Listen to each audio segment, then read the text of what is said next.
Praise the lord. ప్రతిరోజు ఉదయాన్నే దేవుని వాగ్దానాన్ని ధ్యానించడం మనకు ఎంతో ఆశీర్వాదకరం. నూతన వాగ్దానాల ద్వారా మనల్ని బలపరుస్తున్న దేవునికి స్తోత్రాలు.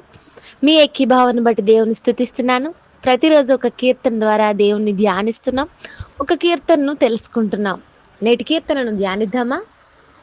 నీదు వాగ్దాన పలుకులే నాదు జ్ఞానమై సదా, నీదు వాగ్దాన పలుకులే నాదు జ్ఞానమై సదా, నీవేనా నిరీక్షణై, నీవేనా నిరీక్షణై నిరతము నడుతును నారాజా, అల్లల్ల పైన నడచిన నా యేసు నాతో ఉన్నావు, అల్లల్ల పైన నడచిన నా యేసు నాతో ఉన్నావు, అంతులేని సాగరమునకు నాదురేవు నీవేగా, అంతులేని సాగరమునకు నాదురేవు నీవేగా, అల్లల్ల పైన నడచిన నా యేసు నాతో ఉన్నావు. హల్లెలూయా. అవును, సాగరం వంటి మన జీవితంలో మన నావకు చుక్కాని మనల్ని దరి చేర్చేవాడు మన ప్రభు ఒక్కడే. అలల వంటి సాగరం వంటి మన జీవిత ప్రయాణంలో మన నావను సరైన త్రోవలో నడిపించేవాడు మన ప్రభు ఒక్కడే. ఈ కీర్తన ద్వారా దేవుని స్తుతించండి. నేటి వాగ్దానం ధ్యానిద్దాం. కీర్తనల గ్రంథం 36:17. దేవా, నీ కృప ఎంతో అమూల్యమైనది, నరులు నీ రెక్కల నీడను ఆశ్రయించుచున్నారు. నీ కృప ఎంతో అమూల్యమైనది అంటున్నాడు భక్తుడు ఇక్కడ.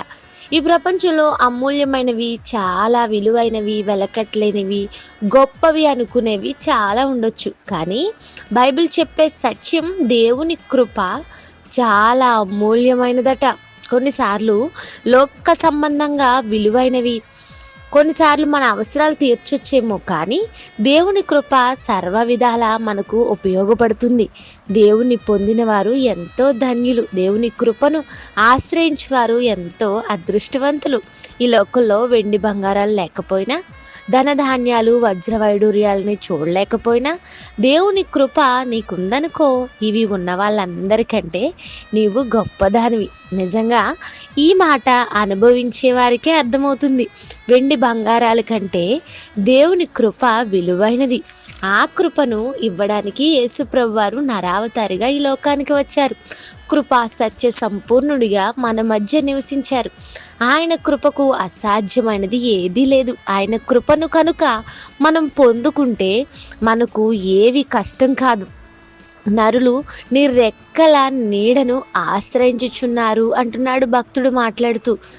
నిన్ను ఎవరు ఆశ్రయిస్తారో వారు నీ కృపను, క్షేమమును పొందుకుంటారని సాక్ష్యమిస్తున్నాడు ఇక్కడ.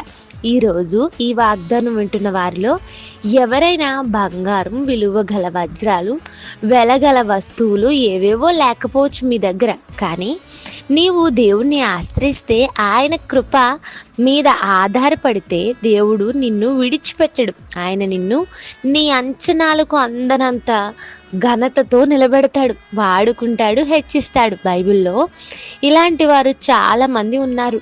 లోక సంబంధమైన వాటి వల్ల ఘనతను సంపాదించుకోలేవు, కానీ లోక సంబంధంగా ఏమీ లేని వారిగా వారంతా ఉన్నప్పటికీ దేవుని కృపను పొందుకున్న తర్వాత వారు లోకానికి తలకిందులు చేసేవారిగా, సాతాను కోట గోడలను కూలగొట్టేవారిగా దేవుని కృపను లోకానికి చూపించగలిగారు. ఈరోజు నిన్ను కూడా దేవుడు అట్టి రీతిగా చేయగలడు, అట్టి రీతిగా తన కృపతో నింపగలడు. తన కృప నీకు తోడుగా ఉన్నప్పుడు ఎవ్వరు నిన్ను అడ్డుకోలేరు. నీవు బ్రతికి ఉన్నా చనిపోయినా అనేకులకు ఆశీర్వాదకరమైన వ్యక్తిగా నిలుస్తావు. ఈరోజంతా ఈ వాగ్దానం ఆధారంగా ప్రార్థించండి. ప్రార్థన కృపగల మా దేవ, మాతో మాట్లాడిన మాటలు బట్టి స్తోత్రాలు. సాగరం వంటి జీవితంలో మమ్మల్ని దరి చేర్చేవాడు నీవని కీర్తన ద్వారా బలపరిచినందుకు స్తోత్రాలు. నీ కృప అమూల్యమైనదయ్యా. నీ రెక్కలను ఆశ్రయించే బ్రతుకులు మా ప్రియులకు దయచేయండి. నీ కృపను, నీ రెక్కల నీడలో ఆశ్రయించే దీవెనలు మా ప్రియులందరికీ దయచేయండి. ఎవరైతే ఈ వాగ్దానంతో ఏకీవిస్తున్నారో అనేక ప్రదేశాలకు ఈ వాగ్దానం వెళుతుండగా ప్రతి ఒక్కరికి ఈ వాగ్దాన ఫలములను దయచేయమని దినాశీర్వాదాలతో నింపమని అడుగుచు యేసుక్రీస్తు వారి నామంలో అడుగుచున్నాను తండ్రి. Amen. Have a nice day. Thank you all. God bless us.